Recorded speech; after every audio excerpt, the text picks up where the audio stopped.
And I think I had the ability to like identify with him, and I'm like, wow, if this man can be president of the United States, there's no telling what I could do. So it kind of was like that feeling of opportunities are limitless. So that was 4 years ago. Right. Now here we are. And Shaki, you said that you are at least a tad bit disappointed by the president. I felt that we should have seen stronger investments made in education. Were the expectations perhaps too high? I don't think the expectations were too high, but I do think that he was met with various forms of adversity, just as far as working with Congress and, you know, being met by many challenges from the opposing party. So I don't think the expectations were unrealistic, but I think that he could have done a little bit more. Is there anything about Governor Romney's campaign that you heard or read and you thought, you know, that's a pretty good idea? I agree with that. Don't all raise your hands at the same time. I'm from Massachusetts, so I've lived under a Romney governorship, and unfortunately, nothing that his campaign has said has been appealing to me, you know, from when he first started to where he has progressed in the middle into where his final destination has come to. I mean, I do feel like Mitt Romney probably will balance the budget, but at the cost of the social infrastructure in the United States. One thing we can agree on is the fact that we do need more jobs. I do agree that with me graduating in May, I am definitely thinking about jobs. But the way he's going about it, he hasn't presented a plan that I can see. I can't see any concrete examples of what he plans on doing. Are you as enthusiastic this time around as you were 4 years ago? I'm as enthusiastic as I was in 2008. However, I think that the enthusiasm has changed, but now we're actually going to have to do that change, and we're going to have to make sure that, you know, we're out spreading the word to people who matter in our lives, and we're basically telling all of them, like, you know, please make sure you stay informed about, you know, the politics of the day, and more importantly, go out and vote. So yeah, we are enthusiastic because I'm pretty sure you're going to see when the numbers come out about the amount of young people who voted that there wasn't too much of a drop-off, I'm pretty sure.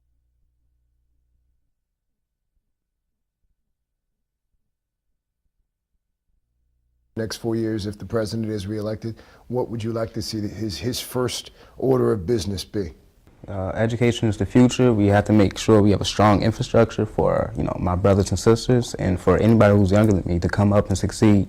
Khadijah, do you think that the president has been treated unfairly? Whether it's from a political standpoint or from a student standpoint or however you may see it, I definitely think that he's been disrespected and constantly attacked over and over and over again. And just his resilience and his ability to get up and fight again, regardless of whoever has said anything about him in his campaign, I definitely think that that speaks a lot about his character. I feel like he has been treated very negatively due to his race or... You think it's all because he's black? Yes, a lot of it is. I mean, President Bush had to go overseas to get a shoe thrown at him. But if you come here in any state, and well, I believe he was just interrupted yesterday in Ohio twice. This is not a common. I mean, this is a common occurrence. This happened before, and also just like the words they use to describe him, political pundits, they use very loaded, coded racial words. But when you have the president of the United States and you're still questioning his citizenship 4 years, you know, in office and saying, oh, he's not even a citizen, he's a Muslim, he's this, like, you have there's no rationale to back that up except racial motives. Like, Khadijah, let me ask you this question. If the president, hypothetically, if he's not reelected, will he be anything more than the first black president? He'll be more than just the first African-American president. He'll be a role model, an idol, someone else who came from possibly nothing can emulate and say, well, I want to be like him one day. The possibilities are endless. This is an opportunity for me to do something great with myself. Do you think we see another black president first or a female president first? I think woman, just even if it's a Republican woman who wins. I don't know, I think women have a lot to say, and especially with these issues that keep coming up, such as, you know, reproductive rights. As far as what will people prefer? What would America vote for? Would you rather see a woman president, or would you rather see another African-American male president? So it's kind of just like, Well, just a good president. Yeah. That's what I would hope for. Just a good Doesn't really matter. Yeah. Aaron, symbolism aside here, if he doesn't win, you know, what's his legacy?